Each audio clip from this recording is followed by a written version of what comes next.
వీడియోల కోసం మా అమరావతి గళం ఛానల్ని సబ్స్క్రైబ్ చేసుకొని బెల్ ఐకాన్ నొక్కండి. డాక్టర్ చదలవాడ అరవింద్ బాబు ఆపద అంటూ కాల్ చేస్తే పార్టీలకు అతీతంగా అర్ధరాత్రైనా స్పందించే తత్వం ఆయనది. పార్టీ పటిష్ట కోసం అలుపేరుగాని పోరాటాలు చేశారు, ఆహర్నిశలు కృషి చేశారు. సుమారు 66 కేసులను ఆయన మీద పెట్టినా కూడా ఎక్కడా వెనకడుగు వేయలేదు. ఇప్పుడు నరసరావుపేట ఉమ్మడి కూటమి అభ్యర్థిగా ఆయన ఎన్నికల బరిలో దిగారు. ప్రస్తుతం అరవింద్ బాబు గారు మనతో ఉన్నారు. ఒకసారి ఆయనతో మాట్లాడు సార్. ఈ రోజున రెండోసారి ఎన్నికల బరిలో దిగుతున్నారు, ఎలా ఉంది సార్? మరి ఉమ్మడి అభ్యర్థిగా టీడీపీ, జనసేన, బీజేపీ, మరి ఎమ్మెల్యే అభ్యర్థిగా మీ చదలవాడ అరవింద్ బాబు, అదేవిధంగా ఎంపీ శ్రీకృష్ణదేవరాయలు గారు ఉమ్మడి అభ్యర్థిగా ఎంపీగా పోటీ చేస్తున్నారు. ఇవాళ తెలుగుదేశం పార్టీ ఉమ్మడి ప్రభుత్వాన్ని మేము ఏర్పాటు చేయడానికి సిద్ధంగా ఉన్నాము. ముఖ్యంగా ప్రజలైతే అందరూ సిద్ధంగా ఉన్నారు ఉమ్మడి ప్రభుత్వాన్ని ఏర్పాటు చేయడానికి, నారా చంద్రబాబు నాయుడు గారిని ముఖ్యమంత్రిగా చేసుకోవడానికి, అదేవిధంగా పవన్ కళ్యాణ్ గారి అండతోటి, మరి మోడీ గారి దీవెనలతోటి రేపు మేము ప్రభుత్వం ఏర్పాటు చేస్తున్నాం. మరి వైసీపీ జగన్మోహన్ రెడ్డి గారు కానీ, నరసరావుపేట ఎమ్మెల్యే గోపిరెడ్డి శ్రీనివాసరెడ్డి గారు ఒకటే వాళ్ళకి తెలుసు ముందుగానే ఈ వైసీపీ ప్రభుత్వం ఇంకా రాదు. అదేవిధంగా నరసరావుపేట ఎమ్మెల్యేకి మరి కాబోయే ఎమ్మెల్యే అరవింద్ బాబు, ఇది తథ్యం. ఇవన్నీ కూడా తెలుసుకోవాలి. ప్రజాస్వామ్యబద్ధంగా ఓటింగ్ జరగాలి. ప్రతి వ్యక్తి ఓటు హక్కును వినియోగించుకోవాలి. ఎందుకంటే ఇవాళ సైన్స్ పెరిగింది, టెక్నాలజీ పెరిగింది. వాళ్ళందరూ కూడా చంద్రమండలం వెళ్ళి ఎమ్మెల్యే దిగి వస్తున్నారు భూమి మీదకి. అటువంటి భూమి మీద మరి ఒక ఎలక్షన్ టైంలో ఇటువంటి కులాలు, మతాలు, రాజకీయాలన్నీ పెట్టుకొని గొడవలు జరగడం మంచి పద్ధతి కాదు. ఆ విధంగా ఉంటే అసలు ప్రతి చదువుకునే వ్యక్తి కూడా, చదువు కూడా దండగా. ఎందుకంటే మనం ఇంత చదువుకొని ప్రజాస్వామ్యబద్ధంగా ఓటింగ్ జరగాలి. అలా జరగకుండా బలవంతంగా మీరు ఓటింగ్ చేయకుండా, లేకపోతే రిగ్గింగ్ చేయటం, మరి చాలామందిని కిరాయి గుండాల ద్వారా భయపెట్టడం, గంజాయి బ్యాచ్ని అడ్డం పెట్టుకొని రాళ్ళు రప్పలు ఇవ్వటం, ఇది మంచి పద్ధతి కాదు. మేమైతే తెలుగుదేశం పార్టీ, బీజేపీ, జనసేన ముగ్గురం కూడా ప్రశాంతంగా ఓటు హక్కును వినియోగించుకోవాలి. ప్రజాస్వామ్యబద్ధంగా ఎలక్షన్ జరగాలి. అదే దృష్టి వాళ్ళ కలెక్టర్ గారి మీద కానీ, ఎస్పీ గారు కూడా ఉంది. మేము ఒకటే వైసీపీ శ్రీనివాసరెడ్డి గారిని కానీ వాళ్ళ నాయకుల్ని హెచ్చరించేది ఒకటే, అనవసరమైన అన్రెస్ట్ క్రియేట్ చేయడానికి వీల్లేదు. అలా క్రియేట్ చేస్తే మాత్రం పోలీసు వాళ్ళు ఇమీడియట్గా అరెస్ట్ చేస్తారు. అదేవిధంగా తెలుగుదేశం పార్టీ, జనసేన, బీజేపీ అయితే మీరు ఏం చేసినా కానీ వాళ్ళ ధైర్యంగా ఎదుర్కొంటాము. అటువంటి సిచ్యువేషన్ రావడానికి వీల్లేదు. ఎందుకంటే ఓటింగ్ అనేది ప్రశాంతంగా జరగాలి. ప్రతి వ్యక్తి ఓటు హక్కును వినియోగించుకోవాలి. అది ప్రజాస్వామ్యబద్ధంగా జరగాలి. మరి దానికోసం మేము పోరాటం చేస్తున్నాము. మరి మేము ఇంత చదువుకొని కూడా ప్రజాస్వామ్యబద్ధంగా ఓటు హక్కుని వినియోగించుకొని ఆ వాతావరణం కల్పించలేకపోతే మేము ఇప్పుడు ఇక్కడున్న ఎస్పీ గారు కానీ, కలెక్టర్ గారు కానీ, అభ్యర్థులు మేము కూడా అనవసరం. అంటే సామాన్యమైన మనుషులందరూ కూడా ఇవాళ ఓటు హక్కు వేసుకుంటారు. ఆటో దొక్కేవాళ్ళు ఉన్నారు, రిక్షా దొక్కేవాళ్ళు ఉన్నారు, కూరగాయలు అమ్మేవాళ్ళు ఉన్నారు, పాకి పని చేసేవాళ్ళు, పారిశుద్ధ్య కార్మికులు ఉన్నారు. మరి వీళ్ళందరూ ఓటు హక్కు వినియోగించుకోవాలి. మరి అందరూ భయపెట్టి ఎక్కడ కూడా ప్రజాస్వామ్యాన్ని మీరు వినాశనం చేయలేరు. అందుకని వైసీపీ ఎమ్మెల్యే గోపిరెడ్డి శ్రీనివాసరెడ్డిని వాళ్ళ కిరాయి గుండాలను కూడా ఒకటి హెచ్చరిస్తున్నాము. రేపు ఇబ్బంది పడేది ఎమ్మెల్యే గోపిరెడ్డి శ్రీనివాసరెడ్డి కాదు, ఎవరైతే అతని పక్కన ఉన్నారో వాళ్ళందరూ కూడా జైలు పాలవాల్సి వస్తాయి. ఇవాళ రాజమండ్రి సెంట్రల్ జైల్లో వైసీపీ వాళ్ళు పెట్టిన కేసులు నిజంగా దాదాపు 540 మంది పీడీ యాక్ట్లు రాజమండ్రి ఉన్నారు. మరి వాళ్ళ కుటుంబాలని ఎవరు బాగు చేస్తారు చెప్పండి? వాళ్ళ కుటుంబాల పాపం అంతా మీకే తగులుద్ది. ఎంతోమంది మీద గ్రామ నాయకుల మీద కేసులు పెట్టారు. వాళ్ళ కుటుంబాలన్నీ కూడా విచ్ఛిన్నం అయిపోయినాయి. కొంతమంది అయితే గ్రామాలు వదిలిపెట్టి ఎక్కడో బతుకుతున్నారు. ఈ పాపం అంతా కూడా వైసీపీ జగన్మోహన్ రెడ్డి గారికి తగిలింది. అదేవిధంగా గోపిరెడ్డి శ్రీనివాసరెడ్డి గారికి తగిలింది. గోపిరెడ్డి శ్రీనివాసరెడ్డి గారు ఒక టీడీపీ, జనసేన, బీజేపీ వాళ్ళని ఇబ్బంది పెడతాం కాదు, సొంత నాయకులు వైసీపీలో ఉన్న వాళ్ళని కూడా ఇబ్బంది పెట్టడం జరిగింది. భార్య భర్తల మీద కేసులు పెట్టాడు, అన్నదమ్ముల మధ్యలో కేసులు పెట్టాడు. ఐపీ పెడితే వాళ్ళందరూ కూడా ఆయనే స్వాధీనం చేసుకున్నాడు. ఇవన్నీ కూడా ఎన్నో అవినీతి పనులు, దుర్మార్గాలు, అక్రమాస్తులు కూడబెట్టడం, ఇవన్నీ కూడా చేయడం జరిగింది. గుట్కా, గంజాయి, మద్యం మాఫీ ఇవన్నీ కూడా ఈయన దగ్గర నుండి చేశాడు. ఇవాళ ఎమ్మెల్యే గోపిరెడ్డి శ్రీనివాసరెడ్డి 3వ పోటీ చేయడానికి అనర్హుడు. జనం రేపు బుద్ధి చెప్తారు. ఇది తెలుసుకోవాలి ఎమ్మెల్యే గోపిరెడ్డి శ్రీనివాసరెడ్డి. డాక్టర్ చదలవాడ అరవింద్ బాబు తలుచుకుంటే గోపిరెడ్డి శ్రీనివాసరెడ్డి ఇంటి ముందు ధర్నాయే కాదు, ఆ ఇంటిని కూడా కబ్జా చేయగలడు. కానీ విలువలు, నియమ నిబంధనలు పాటిస్తున్నాము, తస్మాత్ జాగ్రత్త అని మీరు హెచ్చరించినప్పుడు కూడా వైసీపీ వాళ్ళు చేసే ఆ కవ్వింపు చర్యలను ఏ విధంగా చూడొచ్చు? వైసీపీ నాయకులు కానీ, ఎమ్మెల్యే గోపిరెడ్డి శ్రీనివాసరెడ్డి ఎన్ని కవింపు చర్యలు చేసినా కానీ తెలుగుదేశం పార్టీ, జనసేన, బీజేపీ మేము ఒకటే ఆలోచిస్తున్నాం, ఎలక్షన్ సుజావుగా జరగాలి. ఎందుకంటే రాబోయే ప్రభుత్వం తెలుగుదేశం పార్టీ, జనసేన, బీజేపీ, మీ కాబోయే ఎమ్మెల్యే అరవింద్ బాబు, అదేవిధంగా కాబోయే ఎంపీ డాక్టర్ శ్రీకృష్ణదేవరాయలు గారు, ఇవన్నీ కూడా ప్రజలు గమనించాలి. అదేవిధంగా ఎమ్మెల్యే గోపిరెడ్డి శ్రీనివాసరెడ్డి పక్కన తిరిగే కార్యకర్తలుగా నాయకులు తెలుసుకోవాలి. రేపు రాబోయే ప్రభుత్వం ఈ విధంగా ఉంది కాబట్టి అనవసరమైన కవింపు చర్యలకు మీరు ముందుకు వెళ్ళడానికి వీల్లేదని మేము హెచ్చరిస్తున్నాము. మీరు ఎన్ని కవింపు చర్యలు చేసినా మిమ్మల్ని ఎదుర్కోవడం మాకు పెద్ద కష్టం కాదు, గుర్తుపెట్టుకోండి. మీ ఇంటి ముందని కూర్చొని నేను ధర్నా చేయగలను. మరి అంత దాకా తెచ్చుకోవద్దని ఎమ్మెల్యే గోపిరెడ్డి శ్రీనివాస్ని హెచ్చరిస్తున్నాను. ఇవాళ పోస్టల్ బ్యాలెట్ జరుగుతుంటే, ఎక్కడ ప్రశాంతంగా పోస్టల్ బ్యాలెట్ జరుగుతుంటే అక్కడ నీకు వ్యతిరేకంగా మరి టీచర్లు ఎంప్లాయీస్ ఓట్లు వేస్తున్నారని చెప్పి వ్యతిరేకంగా నువ్వు అక్కడికి వెళ్ళి రాళ్ళు వేసి కర్రలతో కొట్టి అక్కడున్న మరి ఓటర్స్ని భయపెడతాం. ఓటర్లు ఎవరు? వాళ్ళు విజ్ఞానవంతులు, చదువుకున్న వాళ్ళు. మరి వాళ్ళందరూ కూడా భయపెడితే ఇక ఈ ప్రజాస్వామ్యం మనుగడ ఏముంది? నువ్వు ఒక ఎమ్మెల్యేగా ఉండడానికి కూడా అర్హుడు కాదు. ఒక అనాగరిక చర్య ఇది. అక్కడ కూడా మనం క్యాంపెయినింగ్ చేసుకోవడానికి వీల్లేదు నిజంగా అయితే. ఎందుకంటే వాళ్ళు విఘ్నులు, ఎవరికి ఓటేయాలో వాళ్ళకి తెలుసు. అదేవిధంగా సామాన్య ఓటర్కే అన్ని రకాల ఆలోచనలు ఉన్నాయి. మనం అందుకని ఈ పోలింగ్ స్టేషన్లో అన్రెస్ట్ క్రియేట్ చేయడానికి వీల్లేదని చెప్పి మేము హెచ్చరిస్తున్నాం. సార్ 2019 ఎన్నికల సమయంలో ఓ వైపు అంతా కూడా జగన్మోహన్ రెడ్డి ఒక్క ఛాన్స్ అన్న వేవ్ నడుస్తుంది. కానీ మీరు మీ ముందు 15 రోజులు గడువే ఉంటే కూడా ఏమాత్రం ఆలోచించకుండా వెనుకడికేయకుండా ఎన్నికల బరిలో దిగారు. ఏంటి సార్ ఆ రోజు ధైర్యం?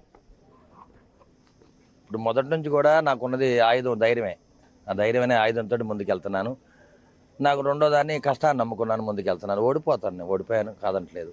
ఆ జగన్మోహన్ రెడ్డి మరి మోసపు వాగ్దానాలతోటి ప్రజలు నమ్మారు, అతను గెలిపించారు. కానీ వాళ్ళు చూస్తే జగన్మోహన్ రెడ్డి గారిని, వాళ్ళ ప్రభుత్వాన్ని కానీ, ఇక్కడ నర్సాపేటలో ఉన్న ఎమ్మెల్యే గోపిరెడ్డి శ్రీనివాసరెడ్డిని అసలు ఏ ప్రజలు నమ్మట్లా. ఆఖరికి వైసీపీ నాయకులు, కార్యకర్తలు కూడా అతను నమ్మట్లా. మరి అతను తప్పనిసరిగా పతనం ఆరంభమైంది. తప్పనిసరిగా అతను ఇంటికి వెళ్లాల్సిందే. ఒక మంచి ఎమ్మెల్యే ఏ విధంగా ఉంటాడో అరవింద్ బాబు నిరూపిస్తాడు. అరవింద్ బాబు అంటే అందరి వాడు, అన్ని వర్గాలు, ఎస్టీ, ఎస్సీ, బీసీ, మైనార్టీ నాయకు సోదరులు, కాపు వర్గాలు కానీ, వ్యాపార వర్గాలు, రైతు బిడ్డలు, అదేవిధంగా మీరు కుల మత రాజకీయాలకు అత్యధిక అందరూ నాకు ఓట్లు వేయడానికి సిద్ధంగా ఉన్నారు. ఆ ధైర్యం నాకుంది. ఆ ధైర్యం అనే ఆయుధంతో కష్టాన్ని నమ్ముకొని ముందుకెళ్తున్నాను. తప్పనిసరి విజయం సాధిస్తాను. నేను విజయం సాధిస్తేనే ప్రజాస్వామ్యానికి మనుగడ ఉంటుందని చెప్పి ఎస్టీ, ఎస్సీ, బీసీ, మైనార్టీ ముద్దుబిడ్డగా మీ అరవింద్ బాబు మీడియా ముఖం తెలియజేస్తున్నాడు. అంటే 2019 ఎన్నికల తర్వాత కూడా 5 ఏళ్ల పాటు ప్రతిపక్షంలో ఉన్నారు. పార్టీ బాధ్యత కూడా బుధస్కంధాలం వేసి మోసినటువంటి పరిస్థితి. అంటే 5 ఏళ్ల పాటు ఎటువంటి సమస్యలను చవి చూశారు? మేమే దాదాపు 66 పైగా కేసులు కూడా పెట్టారు. ఏం చెప్తారండి? అసలు 5 ఏళ్ళ ప్రయాణం అనేది అసలు ఇంత తొందరగా అయిపోయిందంటే నాకు చాలా ఆశ్చర్యంగా ఉంది. 2019 ఎలక్షన్ అవ్వగానే అసలు 5 ఏళ్ళు ఎలా గడుస్తుంది అని ప్రజలందరూ కూడా భయపడ్డారు. ఈ వైసీపీ కిరాయి గుండాల వల్ల మనం ఎలా బతుకుదాం అనుకున్నాం. చాలామంది గ్రామాలు వదిలిపెట్టి వెళ్ళడం జరిగింది. మరి తెలుగుదేశం పార్టీ నాయకులు, జనసేన వాళ్ళు కూడా ఎంతమంది అందరూ కూడా ఓళ్ళు వదిలిపెట్టి వెళ్ళారు. వాళ్ళ వ్యాపారం కూడా మానేయటం జరిగింది. అంటే ఆ విధంగా అంత భయపెట్టారు. చివరికి టీడీపీ, జనసేన, బీజేపీ కాదు, అక్కడికి సొంత నాయకులు, కార్యకర్తలు కూడా బెదిరించారు. అంటే అటువంటి విలువలు లేని మనిషి ఎమ్మెల్యే గోపిరెడ్డి శ్రీనివాసరెడ్డి. నేను నిజంగా చెప్తున్నా, అన్ని విలువలు ఉన్న మనిషి అరవింద్ బాబు. నీతి నిజాయితీకి మారుపేరు అరవింద్ బాబు. ఎస్టీ, ఎస్సీ, బీసీ, మైనార్టీ వర్గాలకి, మరి దళిత వర్గానికి బాంధవుడు అరవింద్ బాబు. ఇవన్నీ కూడా కట్టుకునే ప్రజల్లోకి వెళ్ళాను. ఎన్నో ఉద్యమాలు చేశాను, ఎన్నో ఇబ్బందులు పడ్డాను, కష్టాలు పడ్డాను, నష్టాలు పడ్డాను. పోలీసులు నన్ను కింద పడి తొక్కారు. వైసీపీ కిరాయి గుండాలు కూడా నా మీద దాడి చేశారు. అయినా కానీ చెక్కు చెదరకుండా మా చంద్రబాబు నాయుడు గారు ఇచ్చిన ఒక్క అవకాశం, ఇక్కడ గెలవాలి, జెండా ఎగరేయాలి, అదొక ఆలోచన. ఎందుకంటే నేను చిన్నప్పటి నుంచి కూడా కమ్యూనిస్ట్ పార్టీలో ఉండి సాయుధ పోరాటాలు అన్నింటిలో ఉన్న మనిషిని కాబట్టి నాకు ధైర్యంతో ముందుకెళ్ళాను. అదే ఇంకో వ్యక్తి అయితే నిజంగా ఇక్కడ ఎలక్షన్ చేయకుండా ఎప్పుడు పారిపోయి ఉండేవాడు. అటువంటి భయం లేదు. రేపు మే 13 కూడా ఎలక్షన్ చక్కగా జరిగేటట్టు నా వంతు కర్తవ్యం నేను చేస్తాను.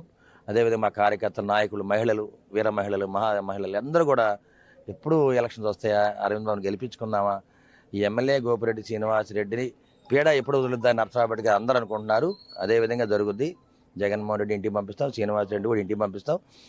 దానికి నమూనా ఇవాళ జరుగుతున్న పోస్టల్ బ్యాలెట్. సార్ 5 ఏళ్ల పాటు తెలుగుదేశం పార్టీకి ఆ కార్యకర్తలకు కూడా ఒక కోట మాదిరి, ఒక కొండంత అండగా మీరు నిలిచారు. అయితే మీకు టికెట్ రాదని చెప్పి కొంతమంది పుకార్లు రేపారు. అదేవిధంగా మీరు ఆలస్యంగా బీఫామ్ తీసుకున్న సందర్భంలో కూడా రకరకాల ప్రచారాలు చేశారు. ఏం చెప్తారు సార్ వాటన్నిటి గురించి? అంటే నేను మొదటి నుంచి కూడా దేనికి భయపడేవాడిని కాదు. నేను కష్టపడతాను, ధైర్యంతో ముందుకెళ్తాను. డెఫినెట్గా చంద్రబాబు నాయుడు గారు ఇచ్చిన మాట ప్రకారం, ఆయన మాట తప్పడం మాట అని చెప్పుడు. నారా లోకేష్ బాబు గారు కూడా అంతే. ఎన్ని ఇబ్బందులు పెట్టినా, ఎన్ని పుకార్లు పెట్టినా, మొదటి లిస్టులో సీట్ లేదు, రెండో లిస్టులో లేదు, మూడో లిస్టులో నాకు సీట్ ఇవ్వడం జరిగింది.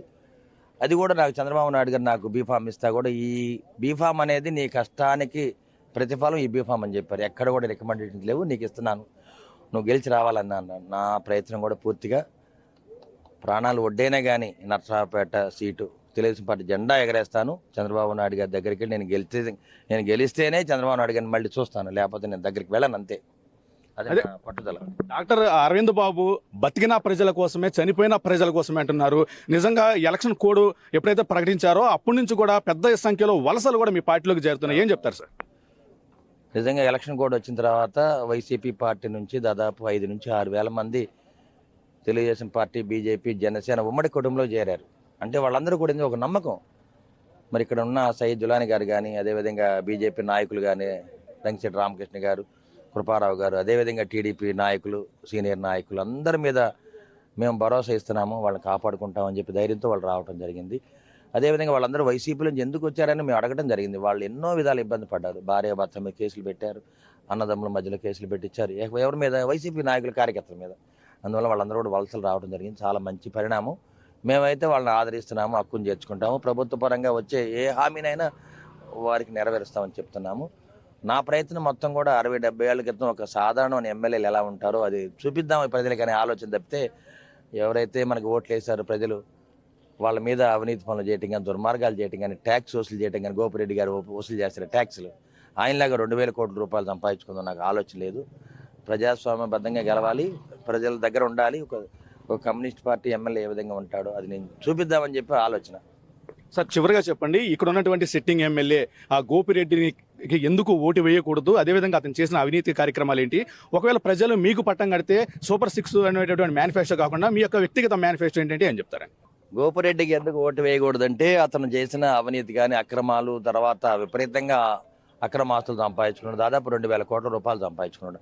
అటువంటి ఎమ్మెల్యే మీకు కావాలా? లేకపోతే నీతి నిజాయితీ పరుడు, ఎక్కడ కూడా అవినీతి లేకుండా, దుర్మార్గం లేకుండా పరిపాలన చేయడానికి ముందుకు వస్తున్న మీ డాక్టర్ అరవింద్ బాబు అందరివాడు, మరి దళిత బాంధవుడు, అదేవిధంగా అన్ని వర్గాల ప్రజలను దగ్గర తీసుకొని ఇవాళ ప్రజలు ఎలా ఉన్నారంటే పార్టీలకు అతీతంగా అరవింద్ బాబుని గెలిపించాలనే ఆలోచనలో ఉన్నారు. అటువంటి సమయంలో మరి ప్రజలు ఆదరిస్తున్నారు. నాకున్న ధైర్యంతో, నా కష్టంతో నేను ముందుకు వెళ్తున్నాను. నాకు నారా చంద్రబాబు నాయుడు గారి ఆశీస్సులు ఉన్నాయి. తప్పనిసరిగా నేను విజయం సాధిస్తాను. నా కష్టం, నాకున్న ధైర్యం, అదేవిధంగా నా కార్యకర్తల అండదండలతో నేను ముందుకు వెళ్తాను. డెఫినెట్గా గెలుస్తాను. ఎమ్మెల్యే గోపిరెడ్డి శ్రీనివాసరెడ్డికి 3వసారి పోటీ చేసే అర్హత లేదు. అతనికి కుటుంబ పరిపాలన చేశారు. ఎక్కడ చూసినా మున్సిపాలిటీల ఆదాయం వాళ్ళే తిన్నారు. గంజాయి, గుట్కా, మద్యం, కోటపొండ దగ్గర మట్టి, గ్రావెల్ అన్నీ దోవుకున్నారు. అసలు ఎవరికి తెలియని విషయాలు కాదు. మరి కార్యకర్తల మీద, నాయకుల మీద ఎన్నో కేసులు పెట్టించి వాళ్ళు బయటికి పోనీయకుండా అక్కడ ఉంచడం జరిగింది. ఇవన్నీ కూడా తప్పనిసరిగా అతని పతనానికి దగ్గర దారిది. మీ వ్యక్తిగత మేనిఫెస్టో ఏంటి సార్? ప్రజలు మీకు పట్టం కడితే మీరేం చేస్తారు? ఈ ప్రజలు నేను నర్సరావుపేటలో ఇప్పుడు స్టేట్ మేనిఫెస్టో, సెంట్రల్ మేనిఫెస్టో రెండు ఉన్నాయి. అవి కాకుండా వ్యక్తిగతంగా నర్సరావుపేట అరవింద్ బాబు మేనిఫెస్టో తయారు చేయడం జరిగింది. దానివల్ల ఏంటంటే ప్రతి రేషన్ హోల్డర్కి వాళ్ళ పిల్లల్ని కార్పొరేట్ వైద్యం అందజేస్తాం, కార్పొరేట్ విద్యను అందజేస్తాం. అదేవిధంగా ఎక్కడైతే ప్రతి 2 సెంట్ల స్థలాన్ని ఇచ్చి ఇల్లు కట్టుకోవడానికి ప్రయత్నం చేస్తాం. అదే డంపింగ్ యార్డ్ని అక్కడ నుంచి షిఫ్ట్ చేస్తాం. ఆటో నగర్ అనేది ఒక కళ నర్సరావుపేటకి. దాన్ని తప్పనిసరిగా చంద్రబాబు నాయుడు గారి మాటగా దాన్ని నిర్మిస్తాం. 1 సంవత్సరం లోపల ఆటో నగర్ నిర్మిస్తాం. మరి వాళ్ళందరూ కూడా చాలా చక్కగా రెస్పాండ్ అయ్యారు. అదేవిధంగా నర్సరావుపేట పట్టణానికి 2 పూట్ల తాగునీరు అందిస్తాం. కోటప్పకొండకి కార్ కేబుల్ వ్యవస్థని, అంటే రోపేని సిద్ధం చేయిస్తాం అనమాట. అదేవిధంగా ఎక్కడో అన్ని వర్గాల ప్రజల్ని చాలా మంచిగా చూసుకుంటాం. మీడియా ఇవాళ చూస్తే ఎమ్మెల్యే గోపిరెడ్డి శ్రీనివాసరెడ్డి మీడియా వాళ్ళని కూడా భయపెట్టి వాళ్ళ పార్టీలు చేర్చుకుంటున్నాడు. బలవంతంగా కండువలు వేస్తున్నాడు. మరి మన మీడియా మిత్రులు ఒకళ్ళు చేరారు, చాలా తప్పది. మీడియా వాళ్ళకి కండువలు వేయకూడదు ఎప్పుడు కూడా. మీడియా వాళ్ళు అంతే ప్రజల మనుషులు, డాక్టర్లు ప్రజల మనుషులు, ప్రభుత్వ అధికారులు ప్రజల మనుషులు, అరవింద్ బాబు కూడా ప్రజల మనిషి. కాబట్టి మా కష్టం తప్పనిసరిగా మమ్మల్ని గెలిపిస్తానని మీడియా ముఖంగా తెలియజేస్తున్నాను. నర్సరావుపేట ఎమ్మెల్యే అభ్యర్థిగా ప్రజలను అడ్డగోలుగా దోచుకున్నటువంటి అవినీతిపరుడు కావాలో, నిస్వార్థ సేవతో ప్రజలకు సేవ చేయాలనేటటువంటి తపనతో ముందుకు వస్తున్నటువంటి నేను కావాలో ప్రజలే తెలుసుకోవాలి. గత పాలనకు నేను వస్తే చేసేటటువంటి పాలన కూడా ఒకసారి బేరీజు వేసుకోవాలని కూడా ఆయన ఈ సందర్భంగా సూచిస్తున్నారు. వైసీపీ ఓడిపోతామన్నటువంటి ఓటమి భయంతోనే మాపై మేము చేసే కార్యక్రమాలపై మోకాళ్ళడ్డే ప్రయత్నం, అదేవిధంగా పదే మమ్మల్ని రెచ్చగొట్టే ప్రయత్నాలకు పాల్పడుతున్నారని, మేము సహనం సంవయనం పాటిస్తున్నామని కూడా, అన్ని ఎన్నికల నియమావళి మేము పాటిస్తున్నామని కూడా అరవింద్ బాబు అయితే చెప్తున్నారు. ఏదైతే ప్రజలు తనకు పట్టం కడితే కేంద్ర మేనిఫెస్టో, అదేవిధంగా రాష్ట్ర మేనిఫెస్టో కాకుండా తనగా కూడా ఒక వ్యక్తిగత మేనిఫెస్టో కూడా రూపకల్పన చేసుకున్నాం. ప్రజలకి స్వచ్ఛంద సేవా కార్యక్రమాలు చేసే విధంగా ముందుకు వెళ్తామని ఆయన అయితే ఈ సందర్భంగా హామీ ఇస్తున్నటువంటి పరిస్థితి. కెమెరామెన్ ఆర్కేతో వరప్రసాద్, అమరావతి గళం, నర్సరావుపేట నుంచి.